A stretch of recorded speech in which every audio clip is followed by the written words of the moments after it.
اور جب ان میں سے کسی کو بیٹی کے پیدا ہونے کی خبر ملتی ہے تو اس کا منہ غم کے سبب کالا پڑ جاتا ہے اور وہ اندر ہی اندر گھٹنے لگتا ہے،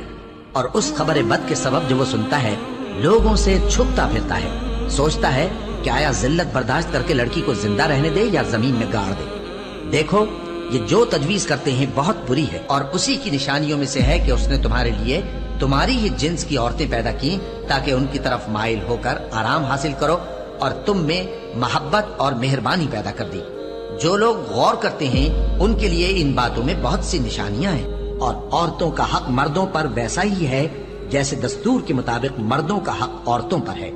البتہ مردوں کو عورتوں پر ایک درجہ فضیلت ہے، اور اللہ غالب ہے، صاحب حکمت ہے۔ اے پیغمبر صلی اللہ علیہ وآلہ وسلم، اپنی بیویوں اور بیٹیوں اور مسلمانوں کی عورتوں سے کہہ دو کہ باہر نکلا کریں تو اپنے چہروں پر چادر لٹکا کر گھونگھٹ نکال لیا کریں، یہ چیز ان کے لیے موجب شناخت و امتیاز ہوگی تو کوئی ان کو ایذا نہ دے گا، اور اللہ بخشنے والا ہے، مہربان ہے۔ اور کسی مومن مرد اور مومن عورت کو حق نہیں ہے کہ جب اللہ اور اس کا رسول کوئی بات طے کر دیں تو وہ اس کام میں اپنا بھی کچھ اختیار سمجھے، اور جو کوئی اللہ اور اس کے رسول کی نافرمانی کرے وہ بالکل گمراہ ہو گیا۔ مسلمانوں، تمہاری عورتوں میں جو بدکاری کا ارتکاب کر بیٹھیں ان پر اپنے لوگوں میں سے 4 شخصوں کی شہادت لو، اگر وہ ان کی بدکاری کی گواہی دیں تو ان عورتوں کو گھروں میں بند رکھو یہاں تک کہ موت ان کا کام تمام کر دے، یا اللہ ان کے لیے کوئی اور سبیل پیدا کرے۔ اور جو 2 مرد تم میں سے بدکاری کریں تو ان کو ایذا دو، پھر اگر وہ توبہ کر لیں اور نیکوکار ہو جائیں تو ان کا پیچھا چھوڑ دو، بے شک اللہ توبہ قبول کرنے والا ہے، مہربان ہے۔ اور جس چیز میں اللہ نے تم میں سے بعض کو بعض پر فضیلت دی ہے اس کی تمنا مت کرو، مردوں کو ان کاموں کا ثواب ہے جو انہوں نے کیے، اور عورتوں کو ان کاموں کا ثواب ہے جو انہوں نے کیے، اور اللہ سے اس کا فضل و کرم مانگتے رہو، کچھ شک نہیں کہ اللہ ہر چیز سے واقف ہے۔ مرد عورتوں پر حاکم ہے اس لیے کہ اللہ نے بعض کو بعض سے افضل بنایا ہے، اور اس لیے بھی کہ مرد اپنا مال خرچ کرتے ہیں، تو جو نیک بیویاں ہیں وہ فرمانبردار ہوتی ہیں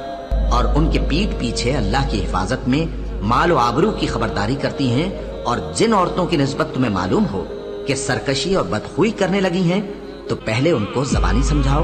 اگر نہ سمجھیں تو پھر ان کے ساتھ سونا ترک کر دو، اگر اس پر بھی باز نہ آئیں تو زد و کوب کرو، پھر اگر تمہارا کہنا مان لیں تو پھر ان کو ایذا دینے کا کوئی بہانہ مت ڈھونڈو، بے شک اللہ بہت اونچا ہے، بڑا ہے۔ مومنو، تم کو جائز نہیں کہ زبردستی عورتوں کے وارث بن جاؤ، اور دیکھنا اس نیت سے کہ جو کچھ تم نے ان کو دیا ہے اس میں سے کچھ لے لو، انہیں گھروں میں مت روک رکھنا،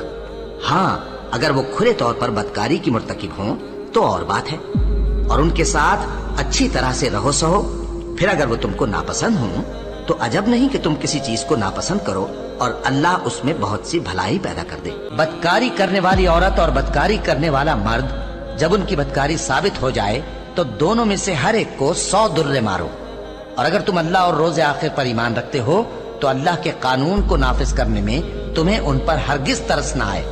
اور چاہیے کہ ان کی سزا کے وقت مسلمانوں کی ایک جماعت بھی موجود ہو۔ بدکار مرد تو بدکار یا مشرک عورت کے سوا کسی سے نکاح نہیں کرتا، اور بدکار عورت کو بھی بدکار یا مشرک مرد کے سوا اور کوئی نکاح میں نہیں لاتا،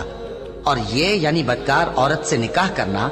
مومنوں پر حرام ہے۔ اور جو لوگ پرہیزگار عورتوں کو بدکاری کا عیب لگائیں اور اس پر 4 گواہ نہ لائیں تو ان کو 80 درے مارو، اور کبھی ان کی شہادت قبول نہ کرو، اور یہی بد کردار ہے۔ ہاں جو اس کے بعد توبہ کر لیں اور اپنی حالت سنوار لیں تو اللہ بھی بخشنے والا ہے، مہربان ہے۔